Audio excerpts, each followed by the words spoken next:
ನಮಸ್ಕಾರ ವೀಕ್ಷಕರೇ, ಈ ವಿಡಿಯೋವನ್ನು ಕೊನೆವರೆಗೂ ನೋಡಿ. ಯಾಕಂದ್ರೆ ವರ್ಷದಲ್ಲಿ ಕೆಲವು ದಿನಗಳಿರುತ್ತವೆ. ಆ ದಿನಗಳಲ್ಲಿ ಮಾಡಿದ ಸಣ್ಣ ಕೆಲಸವು ದೊಡ್ಡ ಫಲವನ್ನು ಕೊಡುತ್ತದೆ ಎಂದು ಜ್ಯೋತಿಷ್ಯ ಶಾಸ್ತ್ರ ಹೇಳುತ್ತೆ.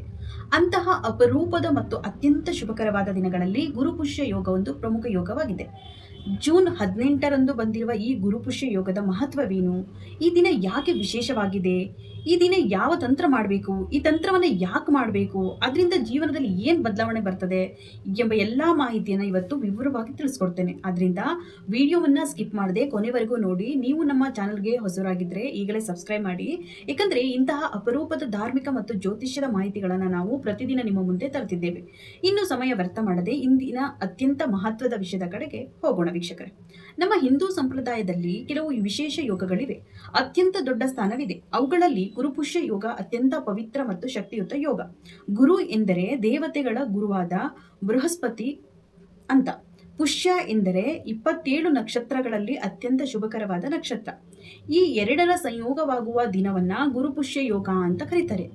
ಜ್ಯೋತಿಷ್ಯ ಶಾಸ್ತ್ರದಲ್ಲಿ ಗುರುಗ್ರಹವನ್ನ ಜ್ಞಾನ, ಸಂಪತ್ತು, ಅದೃಷ್ಟ, ಧರ್ಮ, ಯಶಸ್ಸು ಮತ್ತು ದೈವ ಕೃಪೆಯ ಸಂಕೇತ ಅಂತ ಹೇಳಲಾಗತ್ತೆ. ಪುಷ್ಯ ನಕ್ಷತ್ರವನ್ನ ಪೋಷಣೆ, ಬೆಳವಣಿಗೆ, ಅಭಿವೃದ್ಧಿ ಮತ್ತು ಸಮೃದ್ಧಿಯ ಸಂಕೇತ. ಈ ಎರಡು ಶಕ್ತಿಗಳು ಒಂದೇ ದಿನ ಸೇರಿಕೊಂಡಾಗ ಆ ದಿನದ ಮಹತ್ವ ಹಲವಾರು ಪಟ್ಟು ಹೆಚ್ಚಾಗತ್ತೆ. ಗುರುಪುಷ್ಯ ಯೋಗದ ದಿನದಲ್ಲಿ ಮಾಡುವ ಒಳ್ಳೆಯ ಕೆಲಸಗಳಿಗೆ ವಿಶೇಷ ಫಲ ಸಿಗತ್ತೆ. ಆ ದಿನ ಆರಂಭಿಸಿದ ಕೆಲಸಗಳು ವೇಗವಾಗಿ ಬೆಳೀತವೆ. ಈ ದಿನ ಮಾಡಿದ ಪ್ರಾರ್ಥನೆಗಳು ದೇವರ ಕೃಪೆಯನ್ನು ಪಡಿತವೆ. ಈ ದಿನ ಮಾಡಿದ ದಾನ ಪುಣ್ಯವನ್ನ ಹೆಚ್ಚಿಸುತ್ತೆ. ಈ ದಿನ ಮಾಡಿದ ತಂತ್ರಗಳು ವಿಶೇಷ ಶಕ್ತಿಯನ್ನು ಪಡ್ಕೊಳ್ತವೆ. ಇದಕ್ಕಾಗಿಯೇ ಅನೇಕ ಸಾಧಕರು, ತಾಂತ್ರಿಕರು, ಮಂತ್ರ ಉಪಾಸಕರು ಮತ್ತೆ ದೇವರ ಭಕ್ತರು ಈ ದಿನಕ್ಕಾಗಿ ಕಾಯ್ತಾರೆ. ಏಕೆಂದ್ರೆ ಸಾಮಾನ್ಯ ದಿನದಲ್ಲಿ ಮಾಡುವ ಪೂಜೆ ಮತ್ತು ಗುರುಪುಷ್ಯ ಯೋಗದ ದಿನ ಮಾಡುವ ಪೂಜೆ ಎರಡಕ್ಕೂ ವ್ಯತ್ಯಾಸ ಇದೆ. ಒಂದು ಬೀಜವನ್ನ ಸಾಮಾನ್ಯ ಮಣ್ಣಿನಲ್ಲಿ ಬಿತ್ತಿದ್ರೆ ಅದು ನಿಧಾನವಾಗಿ ಬೆಳೀತದೆ. ಅದೇ ಬೀಜವನ್ನ ಉತ್ತಮ ಮಣ್ಣು ಮತ್ತು ಉತ್ತಮ ವಾತಾವರಣದಲ್ಲಿ ಬಿತ್ತಿದರೆ ಅದು ವೇಗವಾಗಿ ಬೆಳೆಯುತ್ತೆ. ಒಂದು ಬೀಜವನ್ನ ಸಾಮಾನ್ಯ ಮಣ್ಣಿನಲ್ಲಿ ಬಿತ್ತಿದರೆ ಅದು ನಿಧಾನವಾಗಿ ಬೆಳೆಯುತ್ತೆ. ಅದೇ ಬೀಜವನ್ನ ಉತ್ತಮ ಮಣ್ಣು ಮತ್ತು ಉತ್ತಮ ವಾತಾವರಣದಲ್ಲಿ ಬಿತ್ತಿದರೆ ಅದು ವೇಗವಾಗಿ ಬೆಳೆಯುತ್ತೆ. ಅದೇ ರೀತಿ ಗುರುಪುಷ್ಯ ಯೋಗದ ದಿನ ಮಾಡುವ ಆಧ್ಯಾತ್ಮಿಕ ಕಾರ್ಯಗಳು ಬಹಳ ಶಕ್ತಿಯುತವಾಗಿ ಕೆಲಸ ಮಾಡುತ್ತವೆ. ಈ ದಿನದ ಮತ್ತೊಂದು ವಿಶೇಷ ಏನಂದ್ರೆ, ಈ ದಿನ ಲಕ್ಷ್ಮೀ ದೇವಿಯ ಕೃಪೆಯನ್ನು ಪಡೆಯಲು ಉತ್ತಮ ದಿನ ಎಂದು ಪರಿಗಣಿಸಲಾಗುತ್ತೆ. ಹಣಕಾಸಿನ ಸಮಸ್ಯೆಗಳಿಂದ ಬಳಲುತ್ತಿರುವವರು, ಸಾಲದ ತೊಂದರೆಯಲ್ಲಿ ಇರುವವರು, ವ್ಯಾಪಾರದಲ್ಲಿ ನಷ್ಟ ಅನುಭವಿಸುತ್ತಿರುವವರು, ಉದ್ಯೋಗದಲ್ಲಿ ಬೆಳವಣಿಗೆ ಬೇಕೆಂದು ಬಯಸುವವರು ಈ ದಿನವನ್ನ ವಿಶೇಷವಾಗಿ ಬಳಸ್ಕೊಳ್ಬೇಕು. ಬಹಳ ಜನರ ಜೀವನದಲ್ಲಿ ಒಂದು ಸಮಸ್ಯೆ ಇರುತ್ತೆ. ಎಷ್ಟೇ ದುಡಿದ್ರೂ ಹಣ ಕೈಯಲ್ಲಿ ಉಳಿಯೋದಿಲ್ಲ, ಎಷ್ಟೇ ಪ್ರಯತ್ನ ಪಡಿದರೂ ಯಶಸ್ಸು ಸಿಗೋದಿಲ್ಲ. ಅವಕಾಶಗಳು ಹತ್ತಿರ ಬಂದು ದೂರ ಹೋಗ್ತವೆ. ಕೆಲವರಿಗೆ ಕೆಟ್ಟ ದೃಷ್ಟಿ ಕಾಡ್ತದೆ, ಕೆಲವರಿಗೆ ನಕಾರಾತ್ಮಕ ಶಕ್ತಿಯ ಪ್ರಭಾವ ಕೂಡ ಇರುತ್ತೆ. ಕೆಲವರಿಗೆ ಮನೆಯಲ್ಲಿ ಶಾಂತಿ ಕೂಡ ಇರೋದಿಲ್ಲ. ಇಂತಹ ಸಂದರ್ಭಗಳಲ್ಲಿ ಗುರುಪುಷ್ಯ ಯೋಗದ ದಿನ ಮಾಡುವ ಕೆಲವು ಸರಳ ತಂತ್ರಗಳು ಜೀವನದಲ್ಲಿ ಸಕಾರಾತ್ಮಕ ಬದಲಾವಣೆಯನ್ನು ತರ್ತವೆ ಎಂದು ನಮ್ಮ ಹಿರಿಯರು ಕೂಡ ಹೇಳ್ತಾ ಬಂದಿದ್ದಾರೆ. ಆದರೆ ಇಲ್ಲಿ ಒಂದು ವಿಷಯವನ್ನು ನೆನಪಿಟ್ಕೊಳ್ಬೇಕಾಗತ್ತೆ. ತಂತ್ರ ಎಂದರೆ ಕೇವಲ ಹಣ ಪಡೆಯುವ ವಿಧಾನ ಅಲ್ಲ. ತಂತ್ರ ಎಂದರೆ ಒಂದು ಆಧ್ಯಾತ್ಮಿಕ ಸಾಧನೆ, ನಮ್ಮ ಮನಸ್ಸು, ನಮ್ಮ ಶಕ್ತಿ ಮತ್ತು ದೈವ ಕೃಪೆಯನ್ನು ಒಂದೇ ದಿಕ್ಕಿನಲ್ಲಿ ಕೇಂದ್ರೀಕರಿಸುವ ಪ್ರಕ್ರಿಯೆ. ಇಂದಿನ ಕಾಲದಲ್ಲಿ ಅನೇಕ ಜನ ತಂತ್ರ ಎಂಬ ಪದವನ್ನ ಕೇಳಿದ ತಕ್ಷಣ ಭಯಪಡುತ್ತಾರೆ. ಆದರೆ ನಿಜವಾದ ತಂತ್ರ ಎಂದರೆ ದೇವರ ಶಕ್ತಿಯನ್ನ ಸದುಪಯೋಗಪಡಿಸಿಕೊಳ್ಳುವ ಒಂದು ವಿಧಾನ. ಗುರುಪುಷ್ಯ ಯೋಗದ ದಿನ ಮಾಡುವ ತಂತ್ರಗಳಲ್ಲಿ ಅತ್ಯಂತ ಪ್ರಸಿದ್ಧವಾದ ತಂತ್ರವೆಂದರೆ ಅರಿಶಿನ ಗಂಟು ತಂತ್ರ. ಈ ತಂತ್ರವನ್ನ ಯಾಕೆ ಮಾಡಬೇಕು ಎಂಬುದನ್ನ ಮೊದಲು ಅರ್ಥ ಮಾಡ್ಕೊಳ್ಬೇಕಾಗತ್ತೆ ವೀಕ್ಷಕರೇ. ಅರಿಶಿಣವನ್ನ ನಮ್ಮ ಸಂಪ್ರದಾಯದಲ್ಲಿ ಅತ್ಯಂತ ಪವಿತ್ರ ವಸ್ತು ಅಂತ ಪರಿಗಣಿಸಲಾಗುತ್ತೆ. ಅರಿಶಿಣದಲ್ಲಿ ಲಕ್ಷ್ಮೀ ದೇವಿಯ ಶಕ್ತಿ ನೆಲೆಸಿದೆ ಅಂತ ಕೂಡ ಹೇಳಲಾಗುತ್ತೆ. ಅರಿಶಿಣ ಸಮೃದ್ಧಿ, ಆರೋಗ್ಯ ಮತ್ತು ಶುಭದ ಸಂಕೇತವಾಗಿದೆ. ಗುರುಪುಷ್ಯ ಯೋಗದ ದಿನ ಬೆಳಗ್ಗೆ ಸ್ನಾನ ಮಾಡಿದ ನಂತರ ಶುದ್ಧವಾದ ಹಳದಿ ಬಟ್ಟೆಯನ್ನು ತೆಗೆದುಕೊಳ್ಬೇಕು. ಅದರೊಳಗೆ 5 ಅರಿಶಿಣ ಗಂಟುಗಳನ್ನ ಇಟ್ಟು ಕಟ್ಟಬೇಕು. ನಂತರ ಅದನ್ನ ಲಕ್ಷ್ಮೀ ದೇವಿಯ ಚಿತ್ರದ ಮುಂದೆ ಇಟ್ಟು ಪೂಜೆ ಮಾಡಬೇಕು. ಪೂಜೆ ಮಾಡುವಾಗ ನಿಮ್ಮ ಮನಸ್ಸಿನಲ್ಲಿ ಇರುವ ಹಣಕಾಸಿನ ಸಮಸ್ಯೆಗಳು ದೂರವಾಗಲಿ ಎಂದು ಪ್ರಾರ್ಥಿಸಬೇಕು. ಕುಟುಂಬದಲ್ಲಿ ಸುಖ ಶಾಂತಿ ಬರಲಿ ಎಂದು ಪ್ರಾರ್ಥಿಸಬೇಕು. ವ್ಯಾಪಾರ ಬೆಳೀಲಿ ಅಂತ ಹೇಳಿ ಪ್ರಾರ್ಥಿಸಬೇಕಾಗತ್ತೆ. ಈ ತಂತ್ರದ ಹಿಂದಿನ ಕಾರಣ ಏನಪ್ಪಾ ಅಂತಂದ್ರೆ, ಅರಿಶಿಣ ಗುರುಗ್ರಹದ ಶಕ್ತಿಯನ್ನ ಆಕರ್ಷಿಸುತ್ತೆ ಎಂದು ಜ್ಯೋತಿಷ್ಯ ಶಾಸ್ತ್ರ ಕೂಡ ಹೇಳುತ್ತೆ. ಗುರುಪುಷ್ಯ ಯೋಗದ ದಿನ ಈ ಶಕ್ತಿ ಇನ್ನಷ್ಟು ಬಲವಾಗ್ತಾ ಇರುತ್ತೆ. ಆದ್ರಿಂದ ಈ ದಿನ ಅರಿಶಿಣದ ಮೂಲಕ ಮಾಡುವ ಪೂಜೆ ಅತ್ಯಂತ ಶುಭಕರ ಎಂದು ಪರಿಗಣಿಸಲಾಗುತ್ತೆ ವೀಕ್ಷಕರೇ. ಇನ್ನೊಂದು ಪ್ರಮುಖ ವಿಷಯ ಏನಪ್ಪಾ ಅಂತಂದ್ರೆ, ಈ ದಿನ ಕೋಪ ಮಾಡ್ಕೊಳ್ಬಾರ್ದು, ಯಾರೊಂದಿಗೂ ಜಗಳ ಆಡಬಾರ್ದು, ಸುಳ್ಳು ಹೇಳಬಾರ್ದು, ಯಾರಿಗೂ ನೋವು ಕೂಡ ಕೊಡಬಾರ್ದು. ಯಾಕೆಂದ್ರೆ ಗುರುಗ್ರಹ ಧರ್ಮದ ಸಂಕೇತವಾಗಿದೆ. ಧರ್ಮದ ಮಾರ್ಗದಲ್ಲಿ ನಡೆಯುವವರಿಗೆ ಗುರುನ ಕೃಪೆ ಸಿಗುತ್ತೆ. ಆದ್ರಿಂದ ಈ ದಿನ ಮನಸ್ಸು ಶುದ್ಧವಾಗಿರಬೇಕು, ಮಾತು ಶುದ್ಧವಾಗಿರಬೇಕು, ಆಲೋಚನೆ ಕೂಡ ಶುದ್ಧವಾಗಿರಬೇಕು. ಈ ದಿನ ಸಾಧ್ಯವಾದರೆ ಹಳದಿ ಬಣ್ಣದ ವಸ್ತ್ರ ಧರಿಸಿ, ಬಡವರಿಗೆ ಕಡಲೆ ಬೇಳೆ ಅಥವಾ ಬಾಳೆಹಣ್ಣು ದಾನ ಮಾಡಿ, ದೇವಸ್ಥಾನಕ್ಕೆ ಹೋಗಿ ಗುರು ಅಥವಾ ದಕ್ಷಿಣಾಮೂರ್ತಿ ದೇವರ ದರ್ಶನ ಮಾಡಿ. ಹೀಗೆ ಮಾಡಿದ್ರೆ ಗುರುನ ಅನುಗ್ರಹ ಹೆಚ್ಚಾಗ್ತದೆ ಎಂದು ಜ್ಯೋತಿಷ್ಯ ಗ್ರಂಥಗಳಲ್ಲೂ ಕೂಡ ತಿಳಿಸಲಾಗ್ತಿದೆ. ನಮ್ಮ ಜೀವನದಲ್ಲಿ ಅನೇಕ ಬಾರಿ ನಾವು ಕಷ್ಟ ಕಷ್ಟಪಡ್ತೇವೆ, ದುಡಿತೇವೆ, ಪ್ರಾರ್ಥನೆ ಮಾಡ್ತೇವೆ, ಆದರೂ ಕೆಲವು ಕೆಲಸಗಳು ಪೂರ್ಣಗೊಳ್ಳೋದಿಲ್ಲ. ಒಂದು ಕಾರಣದ ಅಡ್ಡಿ ನಮ್ಮ ಮುಂದೆ ನಿಂತಿರುವಂತೆ ಅನಿಸ್ತದೆ. ಜ್ಯೋತಿಷ್ಯ ಶಾಸ್ತ್ರದ ಪ್ರಕಾರ ಕೆಲವೊಮ್ಮೆ ಗ್ರಹಗಳ ಸಮತೋಲನ, ಅಸಮತೋಲನ, ನಕಾರಾತ್ಮಕ ಶಕ್ತಿಗಳು ಅಥವಾ ನಮ್ಮದೇ ಮನಸ್ಸಿನ ಭಯಗಳು ನಮ್ಮ ಪ್ರಗತಿಗೆ ಅಡ್ಡಿಯಾಗ್ತವೆ. ಗುರುಪುಷ್ಯ ಯೋಗದ ದಿನ ಈ ಅಡ್ಡಿಗಳನ್ನು ಕಡಿಮೆ ಮಾಡುವ ಒಂದು ಸರಳ ತಂತ್ರವನ್ನು ನಮ್ಮ ಹಿರಿಯರು ತಿಳಿಸಿದ್ದಾರೆ. ಈ ತಂತ್ರಕ್ಕಾಗಿ ನಿಮಗೆ ಬೇಕಾಗಿರುವುದು ಒಂದು ತೆಂಗಿನಕಾಯಿ, ಸ್ವಲ್ಪ ಅರಿಶಿಣ, ಸ್ವಲ್ಪ ಕುಂಕುಮ ಮತ್ತೆ ಒಂದು ತುಪ್ಪದ ದೀಪ. ಸಂಜೆ ಸಮಯದಲ್ಲಿ ದೇವರ ಮುಂದೆ ತುಪ್ಪದ ದೀಪ ಹಚ್ಚಿ, ನಂತರ ತೆಂಗಿನಕಾಯಿಗೆ ಅರಿಶಿಣ ಮತ್ತು ಕುಂಕುಮ ಹಚ್ಚಿ ಅದನ್ನು ಲಕ್ಷ್ಮೀ ದೇವಿಯ ಅಥವಾ ವಿಷ್ಣುವಿನ ಚಿತ್ರದ ಮುಂದೆ ಇಡಿ. ನಂತರ ನಿಮ್ಮ ಜೀವನದಲ್ಲಿ ಇರುವ ಸಮಸ್ಯೆಗಳನ್ನು ಮನಸ್ಸಿನಲ್ಲಿ ನೆನೆಸಿ ಪ್ರಾರ್ಥನೆ ಮಾಡಿ. ನಿಮ್ಮ ಸಾಲದ ಸಮಸ್ಯೆ ಇರಬಾರ್ದು, ಹಣಕಾಸಿನ ಸಮಸ್ಯೆ ಇರಬಾರ್ದು, ಉದ್ಯೋಗ ಸಮಸ್ಯೆ, ಮನೆಯ ಕಲಹ, ಯಾವುದೇ ಸಮಸ್ಯೆ ಇದ್ದರೂ ಕೂಡ ಅದನ್ನು ದೇವರ ಮುಂದೆ ಮನಸ್ಸಿನಲ್ಲಿ ಅರ್ಪಿಸಿ. ನಂತರ ಆ ತೆಂಗಿನಕಾಯಿಯನ್ನ ಮುಂದಿನ ದಿನ ದೇವಸ್ಥಾನಕ್ಕೆ, ಅಂದರೆ ನೆಕ್ಸ್ಟ್ ಡೇ ದೇವಸ್ಥಾನಕ್ಕೆ ದಾನ ಮಾಡಿ ಬನ್ನಿ. ಈ ತಂತ್ರವನ್ನು ಯಾಕೆ ಮಾಡಬೇಕು ಅಂದರೆ, ತೆಂಗಿನಕಾಯಿಯನ್ನ ಸಂಪೂರ್ಣತೆಯ ಸಂಕೇತ ಎಂದು ಪರಿಗಣಿಸಲಾಗಿದೆ.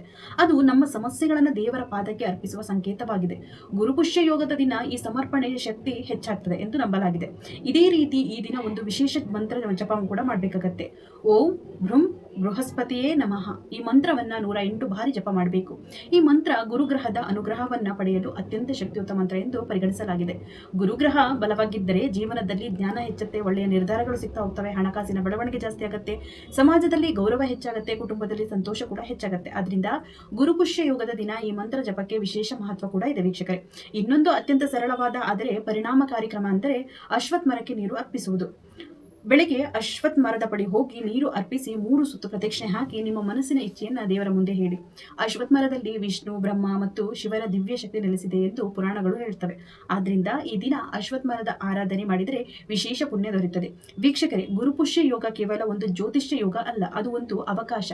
ನಮ್ಮ ಜೀವನವನ್ನ ಸಕಾರಾತ್ಮಕ ದಿಕ್ಕಿನಲ್ಲಿ ಕೊಂಡೊಯ್ಯುವ ಆಧ್ಯಾತ್ಮಿಕ ಅವಕಾಶ. ಈ ದಿನ ನಾವು ಮಾಡುವ ಪ್ರಾರ್ಥನೆ, ದಾನ, ಜಪ, ಹೋಮ, ಪೂಜೆ, ತಂತ್ರಗಳು ನಮ್ಮ ಮನಸ್ಸಿಗೆ ಹೊಸ ಶಕ್ತಿಯನ್ನ ನೀಡುತ್ತವೆ, ಆತ್ಮವಿಶ್ವಾಸವನ್ನ ಹೆಚ್ಚಿಸುತ್ತವೆ, ಜೀವನದಲ್ಲಿ ಹೊಸ ಶಕ್ತಿಯನ್ನ, ಆಶೆಯನ್ನ ತುಂಬುತ್ತವೆ. ನಮ್ಮಲ್ಲಿ ಅನೇಕ ಜನರು ಒಂದು ಪ್ರಶ್ನೆಯನ್ನ ಕೇಳ್ತಾರೆ, ಮನೆಯಲ್ಲಿ ಹಣ ಬರ್ತದೆ ಆದ್ರೆ ಉಳಿಯೋದಿಲ್ಲ ಯಾಕೆ? ವ್ಯಾಪಾರ ನಡೀತದೆ ಆದ್ರೆ ಲಾಭ ಕಡಿಮೆ ಯಾಕೆ? ದುಡಿಮೆ ಇದೆ ಆದ್ರೆ ತೃಪ್ತಿ ಇಲ್ಲ ಯಾಕೆ? ಕೆಲವರು ಬೆಳಿಗ್ಗೆ ಎದ್ದ ಸಂಜೆವರೆಗೂ ದುಡಿತಾರೆ ಆದ್ರೂ ಹಣಕಾಸಿನ ಸ್ಥಿತಿ ಸುಧಾರಿಸೋದಿಲ್ಲ. ಇದಕ್ಕೆ ಕೇವಲ ಅದೃಷ್ಟ ಕಾರಣವಲ್ಲ, ಕೆಲವೊಮ್ಮೆ ಮನೆಯ ಶಕ್ತಿ, ಮನೆಯ ವಾತಾವರಣ, ನಮ್ಮ ಆಧ್ಯಾತ್ಮಿಕ ಸ್ಥಿತಿಯು ಕಾರಣವಾಗ್ತದೆ. ಗುರುಪುಷ್ಯ ಯೋಗದ ದಿನ ಮನೆಯೊಳಗಿನ ನಕಾರಾತ್ಮಕ ಶಕ್ತಿಯನ್ನು ಕಡಿಮೆ ಮಾಡಲು ಒಂದು ಸರಳ ಕ್ರಮ ಕೂಡ ಮಾಡಬೇಕಾಗತ್ತೆ. ಬೆಳಿಗ್ಗೆ ಸ್ನಾನ ಮಾಡಿದ ನಂತರ ಮನೆಯ ಮುಖ್ಯ ಬಾಗಿಲಿಗೆ ಅರಿಶಿಣ ನೀರನ್ನು ಸಿಂಪಡಿಸಬೇಕು. ನಂತರ ಬಾಗಿಲಿಗೆ ಸ್ವಲ್ಪ ಕುಂಕುಮ ಹಚ್ಚಬೇಕು. ಇದನ್ನ ಲಕ್ಷ್ಮೀ ಸ್ವಾಗತದ ಸಂಕೇತ ಎಂದು ಪರಿಗಣಿಸಲಾಗುತ್ತದೆ. ಮನೆಯ ಮುಖ್ಯ ಬಾಗಿಲು ಕೇವಲ ಪ್ರವೇಶದ ದ್ವಾರವಲ್ಲ, ಅದು ಶಕ್ತಿಯ ಪ್ರವೇಶದ ದ್ವಾರವೂ ಆಗಿದೆ. ಆದ್ರಿಂದ ಈ ಸ್ಥಳವನ್ನ ಶುಭವಾಗಿ ಇಟ್ಕೊಳ್ಳೋದು ಬಹಳ ಮುಖ್ಯ ಆಗಿರುತ್ತೆ ವೀಕ್ಷಕರೇ. ಈ ದಿನ ಸಾಧ್ಯವಾದರೆ ಮನೆಯ ದೇವರ ಕೋಣೆಯಲ್ಲಿ ತುಪ್ಪದ ದೀಪ ಹಚ್ಚಿ, ಎಳ್ಳೆಣ್ಣೆಯ ದೀಪ ಹಚ್ಚಬಹುದು. ಮತ್ತೆ ದೀಪದ ಬೆಳಕು ಕೇವಲ ಕತ್ತಲೆಯನ್ನ ಹೋಗಲಾಡಿಸೋದಿಲ್ಲ, ಅದು ಮನಸ್ಸಿನ ಗೊಂದಲನ್ನು ಕೂಡ ಕಡಿಮೆ ಮಾಡುತ್ತದೆ. ಗುರುಪುಷ್ಯ ಯೋಗದ ದಿನ ದೀಪ ಹಚ್ಚಿ ಪ್ರಾರ್ಥನೆ ಮಾಡಿದರೆ ಮನಸ್ಸಿಗೆ ಶಾಂತಿ ಸಿಗ್ತದೆ, ಚಿಂತೆ ಕಡಿಮೆ ಆಗ್ತದೆ, ನಿರ್ಧಾರ ತೆಗೆದುಕೊಳ್ಳುವ ಸಾಮರ್ಥ್ಯ ಕೂಡ ಹೆಚ್ಚಾಗತ್ತೆ. ಇನ್ನೊಂದು ವಿಶೇಷ ಕಾರ್ಯಕ್ರಮ ನಮ್ಮ ಹಿರಿಯರು ಹೇಳ್ತಾ ಬಂದಿದ್ದಾರೆ. ಈ ದಿನ ₹1 ನಾಣ್ಯ ಅಥವಾ ₹5 ನಾಣ್ಯವನ್ನು ತೆಗೆದುಕೊಂಡು ಅರಿಶಿಣ ಮತ್ತು ಕುಂಕುಮದ ಜೊತೆ ದೇವರ ಮುಂದೆ ಇಟ್ಟು ಪೂಜೆ ಮಾಡಿ. ನಂತರ ಅದನ್ನು ನಿಮ್ಮ ಹಣ ಇಡುವ ಜಾಗದಲ್ಲಿ ಇಟ್ಕೊಡಿ. ಈ ಕ್ರಮ ಹಿಂದಿನ ಅರ್ಥ ತುಂಬಾ ಸರಳವಾಗಿದೆ. ನಾವು ಹಣವನ್ನ ಗೌರವಿಸಿದಾಗ ಹಣದ ಶಕ್ತಿಯು ನಮ್ಮ ಜೀವನದಲ್ಲಿ ಉಳಿತದೆ ಎಂಬ ನಂಬಿಕೆ ಇದೆ. ಇದು ಕೇವಲ ಹಣ ಹೆಚ್ಚಿಸುವ ವಿಧಾನ ಅಲ್ಲ, ಹಣದ ಬಗ್ಗೆ ನಮ್ಮ ಮನಸ್ಸಿನಲ್ಲಿ ಗೌರವ ಮತ್ತು ಜವಾಬ್ದಾರಿಯನ್ನು ಬೆಳೆಸುವ ವಿಧಾನವಾಗಿದೆ. ಈ ದಿನ ಬಡವರಿಗೆ ಅನ್ನದಾನ ಮಾಡುವುದು ಅತ್ಯಂತ ಶ್ರೇಷ್ಠ ಕಾರ್ಯ ಎಂದು ಪರಿಗಣಿಸಲಾಗುತ್ತೆ ವೀಕ್ಷಕರೇ. ಬಹಳ ಜನ ದೊಡ್ಡ ದೊಡ್ಡ ಪೂಜೆಗಳನ್ನು ಮಾಡ್ತಾರೆ, ಆದರೆ ಹಸಿದವರಿಗೆ ಊಟ ನೀಡೋದನ್ನು ಮರೆತು ಬಿಡ್ತಾರೆ. ನಿಜವಾದ ಪುಣ್ಯ ದಾನದಲ್ಲಿದೆ. ನೀವು ಸಾಧ್ಯವಾದಷ್ಟು ಒಬ್ಬರಿಗಾದರೂ ಊಟ ನೀಡಿ, ಹಣ್ಣು ನೀಡಿ ಅಥವಾ ಯಾವುದೇ ಸಹಾಯ ಮಾಡಿ. ಗುರುಗ್ರಹವು ದಾನ ಮತ್ತು ಧರ್ಮದ ಕಾರಕ ಗ್ರಹವಾಗಿದೆ. ಆದ್ರಿಂದ ಈ ದಿನ ಮಾಡಿದ ದಾನ ಹಲವು ಪಟ್ಟು ಪುಣ್ಯಗಳನ್ನು ನೀಡುತ್ತದೆ ಎಂದು ಶಾಸ್ತ್ರಗಳಲ್ಲಿ ಹೇಳಲಾಗಿದೆ. ಇನ್ನೊಂದು ಮುಖ್ಯ ವಿಷಯ ಇಲ್ಲಿ ಹೇಳಬೇಕು ವೀಕ್ಷಕರೇ, ಗುರುಪುಷ್ಯ ಯೋಗದ ದಿನ ಯಾರನ್ನು ಅವಮಾನಿಸಬಾರದು, ಯಾರ ಬಗ್ಗೆ ಕೆಟ್ಟದಾಗಿ ಮಾತನಾಡಬಾರದು. ಇವನೆಯ ಹಿರಿಯರ ಆಶೀರ್ವಾದ ಪಡಿಬೇಕು, ಗುರುವಿನ ಆಶೀರ್ವಾದ ಪಡಬೇಕು, ತಂದೆ ತಾಯಿಯ ಪಾದ ಮುಟ್ಟಿ ನಮಸ್ಕಾರ ಮಾಡಬೇಕು. ಯಾಕಂದ್ರೆ ಗುರುತತ್ವ ಕೇವಲ ಆಕಾಶದಲ್ಲಿರುವ ಗ್ರಹವಲ್ಲ, ಜ್ಞಾನ ನೀಡುವ ಪ್ರತಿಯೊಬ್ಬ ವ್ಯಕ್ತಿಯಲ್ಲೂ ಗುರುತತ್ವ ಇರುತ್ತದೆ. ಅವರ ಆಶೀರ್ವಾದ ಪಡೆದರೆ ಜೀವನದ ಅನೇಕ ಅಡ್ಡಿಗಳು ದೂರ ಆಗ್ತವೆ. ಈ ದಿನ ಹಳದಿ ಬಣ್ಣಕ್ಕೆ ವಿಶೇಷ ಮಹತ್ವವಿದೆ. ಹಳದಿ ಬಟ್ಟೆ ಧರಿಸಬಹುದು, ಹಳದಿ ಹೂಗಳಿಂದ ಪೂಜೆ ಮಾಡಬಹುದು, ಕಡಲೆಬೇಳೆ ದಾನ ಮಾಡಬಹುದು, ಬಾಳೆಹಣ್ಣು ಅರ್ಪಿಸಬಹುದು. ಇವೆಲ್ಲವೂ ಗುರುಗ್ರಹಕ್ಕೆ ಸಂಬಂಧಿಸಿದ ವಸ್ತುಗಳಾಗಿವೆ. ಗುರುನ ಅನುಗ್ರಹವನ್ನ ತಡೆಯಲು ನಾವು ಸಹಾಯ ಮಾಡ್ತೇವೆ ಎಂದು ಜ್ಯೋತಿಷ್ಯ ಶಾಸ್ತ್ರ ತಿಳಿಸುತ್ತದೆ. ಇನ್ನು ಅತ್ಯಂತ ರಹಸ್ಯವಾದ ಒಂದು ಆಚರಣೆ ಕೂಡ ಇದೆ. ಗುರುಪುಷ್ಯ ಯೋಗದ ದಿನ ರಾತ್ರಿ ಮಲಗುವ ಮೊದಲು ದೇವರ ಮುಂದೆ ಕುಳಿತು ನಿಮ್ಮ ಜೀವನದಲ್ಲಿ ಈಗಾಗಲೇ ಸಿಕ್ಕಿರುವ ಒಳ್ಳೆಯ ವಿಷಯಗಳಿಗೆ ಕೃತಜ್ಞತೆ ಕೂಡ ಸಲ್ಲಿಸಬೇಕಾಗತ್ತೆ. ಇದು ತುಂಬಾ ಸರಳವಾಗಿ ಕಾಣುತ್ತೆ, ಆದರೆ ಇದರ ಶಕ್ತಿ ಅಪಾರವಾಗಿದೆ ವೀಕ್ಷಕರೇ. ಏಕೆಂದರೆ ಕೃತಜ್ಞತೆಯ ಮನಸ್ಸು ಹೊಂದಿರುವ ವ್ಯಕ್ತಿಗೆ ಜೀವನ ಇನ್ನಷ್ಟು ಅವಕಾಶಗಳನ್ನು ನೀಡುತ್ತೆ. ಯಾವಾಗಲೂ ಇಲ್ಲದಿರುವುದನ್ನು ಸೂಚಿಸುವ ಬದಲು ಇರುವುದಕ್ಕೆ ಧನ್ಯವಾದ ಹೇಳಿದರೆ ಮನಸ್ಸಿನ ಶಕ್ತಿ ಬಲವಾಗ್ತದೆ. ಈ ಶಕ್ತಿಯ ಬದಲಾವಣೆ ಜೀವನದ ಬದಲಾವಣೆಗೆ ಕಾರಣವಾಗ್ತದೆ. ಗುರುಪುಷ್ಯ ಯೋಗದ ದಿನದ ನಿಜವಾದ ರಹಸ್ಯವೂ ಇದೆ. ದೇವರ ಕೃಪೆ, ಒಳ್ಳೆಯ ಆಲೋಚನೆ ಮತ್ತು ಸತ್ಕರ್ಮ ಈ ಮೂರು ಒಂದಾದಾಗ ಜೀವನದಲ್ಲಿ ಬೆಳಕು ಹೆಚ್ಚಾಗ್ತದೆ. ಆದರೆ ಇನ್ನೂ ಒಂದು ಪ್ರಮುಖ ವಿಷಯ ಉಳಿದಿದೆ ವೀಕ್ಷಕರೇ. ಗುರುಪುಷ್ಯ ಯೋಗದ ದಿನ ಯಾವ ಕೆಲಸಗಳನ್ನು ತಪ್ಪಿಸಬೇಕು, ಯಾವ ತಪ್ಪುಗಳಿಂದ ಈ ಯೋಗದ ಫಲ ಕಡಿಮೆ ಆಗ್ತದೆ. ಅನೇಕ ಬಾರಿ ಜನರು ಪೂಜೆ ಮಾಡ್ತಾರೆ, ತಂತ್ರ ಮಾಡ್ತಾರೆ, ಜಪ ಮಾಡ್ತಾರೆ, ಆದರೆ ಕೆಲವು ಸಣ್ಣ ತಪ್ಪುಗಳಿಂದ ಅದರ ಸಂಪೂರ್ಣ ಫಲವನ್ನು ಕಳ್ಕೊಳ್ತಾರೆ. ಆದ್ರಿಂದ ಈ ದಿನ ಸಾಧ್ಯವಷ್ಟು ಕೋಪವನ್ನು ನಿಯಂತ್ರಿಸಬೇಕು. ಕೋಪ ಬಂದಾಗ ನಿರ್ಧಾರ ತೆಗೆದುಕೊಳ್ಬಾರ್ದು, ಯಾರೊಂದಿಗೂ ಜಗಳ ಆಡಬಾರ್ದು, ಕುಟುಂಬದವರ ಜೊತೆ ಕಠಿಣವಾಗಿ ಮಾತನಾಡಬಾರ್ದು. ಗುರುಗ್ರಹ ಶಾಂತಿ, ಜ್ಞಾನ, ಧರ್ಮದ ಸಂಕೇತವಾಗಿದೆ. ಆದ್ರಿಂದ ಈ ದಿನ ಶಾಂತ ಮನಸ್ಸು ಇಟ್ಕೊಳ್ಳುವುದು ಅತ್ಯಂತ ಮುಖ್ಯ. ಇನ್ನೊಂದು ವಿಷಯ ಎಂದರೆ ಸುಳ್ಳು ಮಾತುಗಳಿಂದ ದೂರ ಇರಬೇಕಾಗತ್ತೆ. ಯಾರನ್ನಾದರೂ ಮೋಸ ಮಾಡುವ ಪ್ರಯತ್ನ ಮಾಡಬಾರ್ದು. ಇತರರ ಹಕ್ಕಿನ ವಸ್ತುಗಳನ್ನು ಪಡೆಯಲು ಪ್ರಯತ್ನಿಸಬಾರ್ದು. ಇಂತಹ ಕಾರ್ಯಗಳು ಗುರುವಿನ ಶಕ್ತಿಯನ್ನು ದುರ್ಬಲಗೊಳಿಸುತ್ತದೆ ಎಂದು ಜ್ಯೋತಿಷ್ಯ ಶಾಸ್ತ್ರ ಕೂಡ ಹೇಳುತ್ತೆ ವೀಕ್ಷಕರೇ. ಈ ದಿನ ಮದ್ಯಪಾನ, ದುರ್ವ್ಯಸನ ಮತ್ತು ಅನೈತಿಕ ಚಟುವಟಿಕೆಗಳಿಂದ ದೂರ ಇರಬೇಕಾಗತ್ತೆ. ಆಧ್ಯಾತ್ಮಿಕ ಶಕ್ತಿ ಹೆಚ್ಚಾಗಿರುವ ದಿನದಲ್ಲಿ ಮನಸ್ಸನ್ನು ಶುದ್ಧವಾಗಿ ಇಟ್ಕೊಂಡರೆ ಮಾತ್ರ ಅದರ ಸಂಪೂರ್ಣ ಫಲ ಸಿಗುತ್ತೆ. ಇನ್ನು ಗುರುಪುಷ್ಯ ಯೋಗದ ನಿಜವಾದ ಅರ್ಥ ಏನು ಎಂಬುದನ್ನು ಅರ್ಥ ಮಾಡ್ಕೊಳ್ಳೋಣ. ಬಹಳ ಜನ ಈ ಯೋಗವನ್ನ ಕೇವಲ ಹಣ ಗಳಿಸುವುದೆಂದು ಭಾವಿಸ್ತಾರೆ, ಆದರೆ ಇದು ಅದಕ್ಕಿಂತ ದೊಡ್ಡದು. ಈ ಯೋಗ ನಮಗೆ ಒಂದು ಸಂದೇಶ ನೀಡುತ್ತೆ. ಜ್ಞಾನ ಇಲ್ಲದೆ ಹಣಕ್ಕೆ ಬೆಲೆ ಇಲ್ಲ, ಧರ್ಮ ಇಲ್ಲದೆ ಯಶಸ್ಸಿಗೆ ಬೆಲೆ ಇಲ್ಲ, ಕೃತಜ್ಞತೆ ಇಲ್ಲದೆ ಅದೃಷ್ಟಕ್ಕೆ ಬೆಲೆ ಇಲ್ಲ. ಗುರುಪುಷ್ಯ ಯೋಗ ನಮಗೆ ಹೊರಗಿನ ಸಂಪತ್ತಿನ ಜೊತೆಗೆ ಒಳಗಿನ ಸಂಪತ್ತನ್ನು ಬಳಸಿಕೊಳ್ಳಲು ಕಲ್ಪಿಸುತ್ತದೆ. ಒಬ್ಬ ವ್ಯಕ್ತಿ ಹಣವಂತನಾಗಿರಬಹುದು, ಆದರೆ ಮನಸ್ಸಿನಲ್ಲಿ ಶಾಂತಿ ಇಲ್ಲದಿದ್ದರೆ ಅವನು ನಿಜವಾದ ಶ್ರೀಮಂತನಲ್ಲ. ಒಬ್ಬ ವ್ಯಕ್ತಿ ದೊಡ್ಡ ಹುದ್ದೆಯಲ್ಲಿ ಇರಬಹುದು, ಆದರೆ ಒಳ್ಳೆಯ ಗುಣಗಳಿಲ್ಲದಿದ್ದರೆ ಅವನಿಗೆ ಗೌರವ ಕೂಡ ಉಳಿಯುವುದಿಲ್ಲ. ಆದ್ರಿಂದ ಈ ದಿನ ಕೇವಲ ಪೂಜೆ ಮಾಡುವ ದಿನವಲ್ಲ, ನಮ್ಮನ್ನ ನಾವು ಉತ್ತಮ ವ್ಯಕ್ತಿಗಳಾಗಿ ರೂಪಿಸಿಕೊಳ್ಳುವ ದಿನ, ನಮ್ಮ ತಪ್ಪುಗಳನ್ನು ಅರಿಯುವ ದಿನ, ನಮ್ಮ ಗುರಿಯನ್ನ ನೆನಪಿಸಿಕೊಳ್ಳುವ ದಿನ, ನಮ್ಮ ಜೀವನಕ್ಕೆ ಹೊಸ ದಿಕ್ಕು ನೀಡುವ ದಿನ. ಜೂನ್ 18ರ ಗುರುಪುಷ್ಯ ಯೋಗ ಈ ವರ್ಷದ ಅತ್ಯಂತ ಮಹತ್ವದ ಆಧ್ಯಾತ್ಮಿಕ ಅವಕಾಶಗಳಲ್ಲಿ ಒಂದಾಗಿದೆ. ಈ ದಿನ ದೇವರನ್ನ ನೆನೆಯಿರಿ, ಒಳ್ಳೆಯ ಕೆಲಸ ಮಾಡಿ, ದಹನ ಮಾಡಿ, ಜಪ ಮಾಡಿ, ಹಿರಿಯರ ಆಶೀರ್ವಾದವನ್ನ ಪಡ್ಕೊಳ್ಳಿ ಮತ್ತು ಮುಖ್ಯವಾಗಿ ನಿಮ್ಮ ಜೀವನದಲ್ಲಿ ಒಳ್ಳೆಯದನ್ನು ಸ್ವಾಗತಿಸಲು ಮನಸ್ಸನ್ನು ಸಿದ್ಧಪಡಿಸಿಕೊಳ್ಳಿ. ಗುರುವಿನ ಕೃಪೆ, ಲಕ್ಷ್ಮಿಯ ಅನುಗ್ರಹ ಮತ್ತು ದೇವರ ಆಶೀರ್ವಾದ ನಿಮ್ಮ ಜೀವನದಲ್ಲಿ ಸುಖ, ಶಾಂತಿ, ಆರೋಗ್ಯ ಮತ್ತು ಸಮೃದ್ಧಿಯನ್ನು ತುಂಬಲಿ. ಈ ವಿಶೇಷ ಮಾಹಿತಿಯು ನಿಮಗೆ ಇಷ್ಟವಾದರೆ ವಿಡಿಯೋಗೆ ಒಂದು ಲೈಕ್ ಮಾಡಿ, ಕಮೆಂಟ್ನಲ್ಲಿ ಜೈ ಗುರುದೇವ ಎಂದು ತಪ್ಪದೆ ಬರೆಯಿರಿ. ಧನ್ಯವಾದಗಳು ವೀಕ್ಷಕರೇ.